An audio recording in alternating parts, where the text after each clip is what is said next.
Say the word, Rick Grimes. Episode 5, Season 3. Near boot over a can of 7-Up like Rick took his axe to all the walkers in this episode, but we kick off. My name's Rick Grimes. Yeah, it's basically where we left off. My name's Rick Grimes. He talks to Chris Tarrant in this episode, Amy, Jim, and a few other jobbers looking for a safe haven, even though the prison... Like, why would he travel all these miles? I know we're skipping to fucking halfway through the episode, but why would he travel all these miles for a safe place when he just look at all they've lost for the prison? I know, and is the prison not about as safe as it gets? I know. Two people just died, like... Plus you're in control of the prison. Aye, finally you're in control. You've eliminated everybody else. Like, yeah, but yeah. Anyway, but he wants to give all that up for something that's doesn't even exist. Yeah, the group are grieving here. Everyone says Rick's this great leader. Rick's this, Rick's that, Rick's the man. I think this is probably the time in the series where the group needed Rick the most. And he fucked off. And he fucks off. It's not only that, right? He jobs out his newborn, he jobs out Carl, and he just fucks off. Literally could have died here. It was a suicide mission what he went on. Right? And this begs the question. Say we are in a normal life here, and Laurie dies. Right? I know you could say getting out alive and fucking dying and childbirth are two different things, but is this how Rick would have handled it in real life? Would he have turned to an alcoholic? And Shane would have been there to fucking take his kids off him anyway? I guess they are Shane's kids, I guess. Aye, but far than you, Rick. Yeah, so Rick essentially just grabs an axe, goes into the fucking prison, starts smashing up zombies. This phone goes. Or is that later on? That's a bit later on. We have Michonne in Woodbury. She's looking up at the governor through his blinds because he was combing some wee kid's hair, and it's obviously his daughter Penny. And then we get like a scene where Michonne basically kills all the walkers that they're using for the show that's later on tonight. And then, oh no, Michonne, what you doing?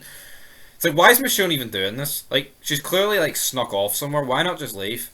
Yeah, she gets caught by Tim, or was it Crowley? I think it was Crowley actually. She then has him sit down with the governor.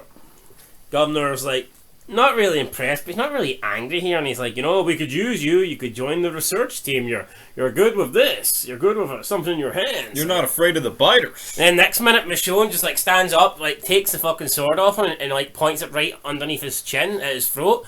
And I mean, this is like threatening to kill the guy. So from this point onwards, I mean, anything the governor does, you can almost say is justified. Yeah, it's like, why does he have like such a problem with Merle wanting to look for Daryl, but yet when Michonne literally fucking puts a blade to his throat, he's like, yeah, that's it, we're keeping her. Research team. Then Michonne takes off, tells Andrea, like, this place, we have to leave. Andrea thinks Michonne is paranoid, Andrea doesn't want to leave. Michonne's like, no, we're going, blah, blah, blah, blah, blah. Yep. Andrea speaks to the governor. Governor tells her what Michonne done.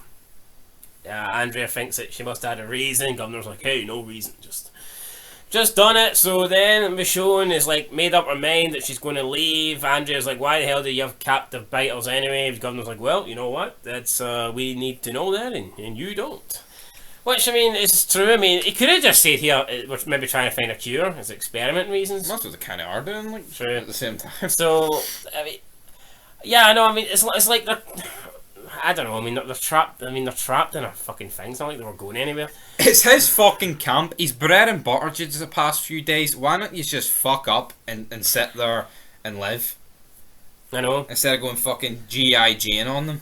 But Michonne still ain't happy. She wants to leave. Andrea. Fuck me. You could look at Rick's group. They literally entered the prison and wiped out the prisoners. Yeah. Killed Thomas, killed fucking Andrew. Got Big Tiny killed. Could have just told Thomas, oh, it's alright, it's just a scratch, no Tom. And then basically treated Axel and thingy like dog shit. Like shit, aye. So then Michonne, I think she's about to convince Andrea to leave. Andrea's like, nah, you're paranoid. And then Michonne goes to leave with Andrea, and Merle's like, oh, you can't go yet. It's getting late. We need to organize a escort and all that stuff. And Michonne's like, you see. Then Merle's talking to is it Brownie? Yeah, he's talking to Brownie. Martinez. Talking to Martinez on top of the lookout area. The barricade. The barricade. Andrea says to him, "Hey, the governor says we could leave," and Meryl turns around and just fucking shuts her right up on the spot and says, "Hey, look, little lady, I'm going to need you to back off." Merle's the man. And then Andrea like walking back to Michonne. Michonne's like, "See, I told you we're not allowed to leave."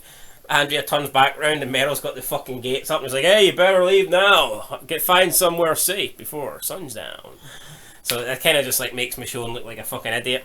Andrea's They knew we were coming. They knew we were coming.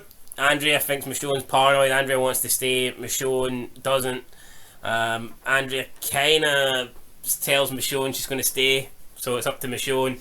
And Michonne's like, "Man, you would have slowed me down anyway." Then she fucked off, and I was at this stage. I'm thinking, "Good, get out of here, Michonne." Cannot You stand big Michonne. boring bastard. Back at the prison though, Maggie and Daryl decide to head out for formula, baby formula. I mean, even this scene, right?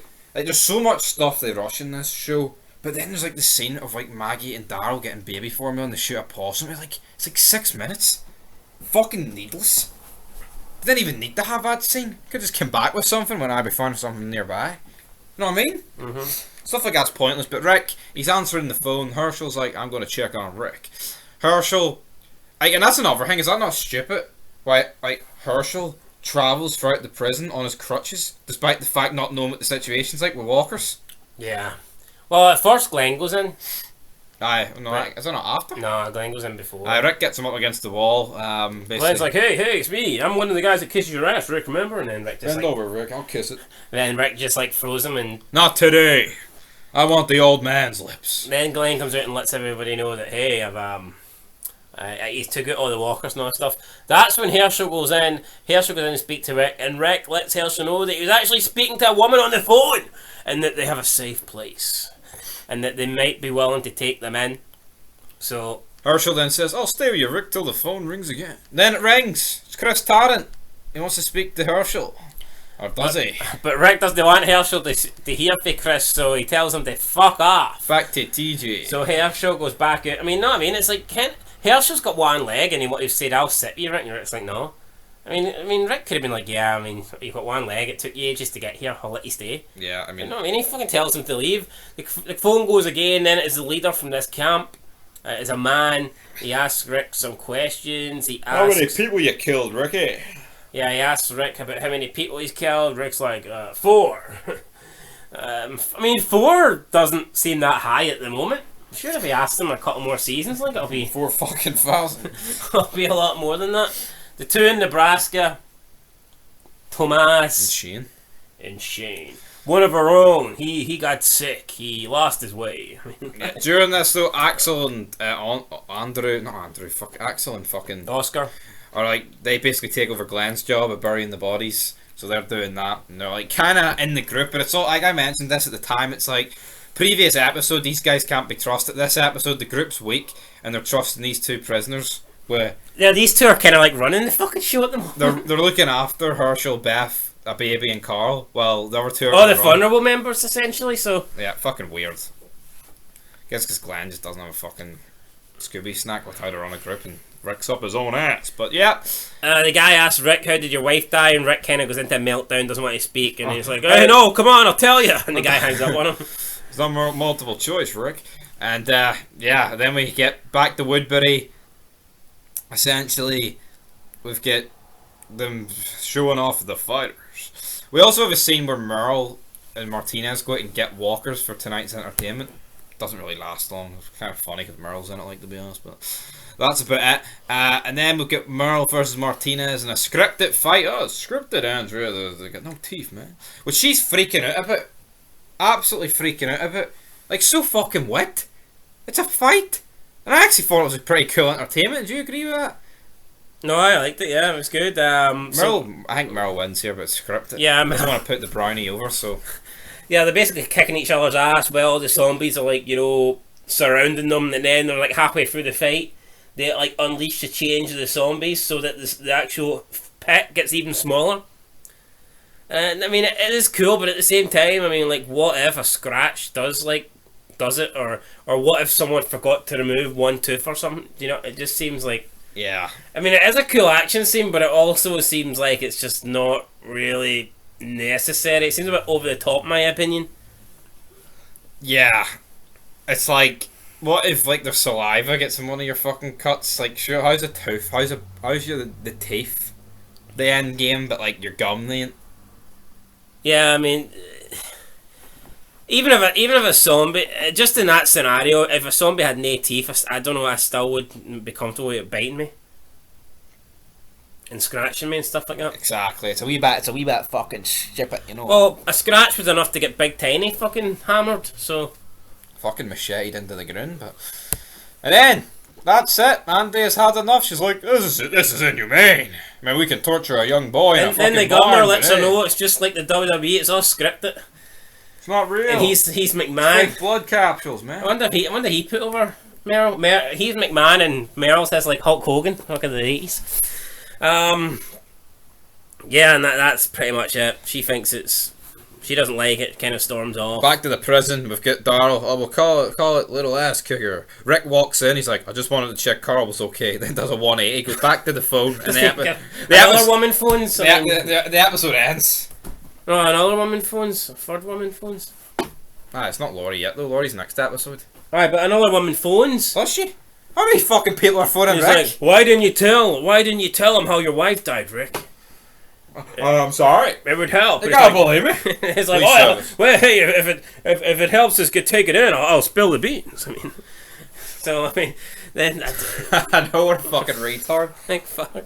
He's just sitting there. What is this gimmick? And then we've got the gimmick where like Tyrese shows up and he's fucking get out, get out, get out. Yeah, it was just weird. Then that kind of ends. The phone goes one more time, I think, and then the episode just abruptly ends. Really, and that's it. Yeah, Maggie and Daryl managed to get the formula or whatever, and they brought it back. Another fucking shit episode. Like, what's happening here? Yeah, no, this wasn't great. You know what? I think I rated the last episode a 6, and I think I was pretty hard on it. To be fair, I gave it a 7. I'd probably rate this a 6. I'd give this one about a 5. Like it's. Well, you get a 5. I'm gonna get a 6. 5.5 out of 10. Episode 6, man. I think episode 6 is a wee bit better. Merle and the gang versus Michonne. Woo. Anyway, till next time. Peace.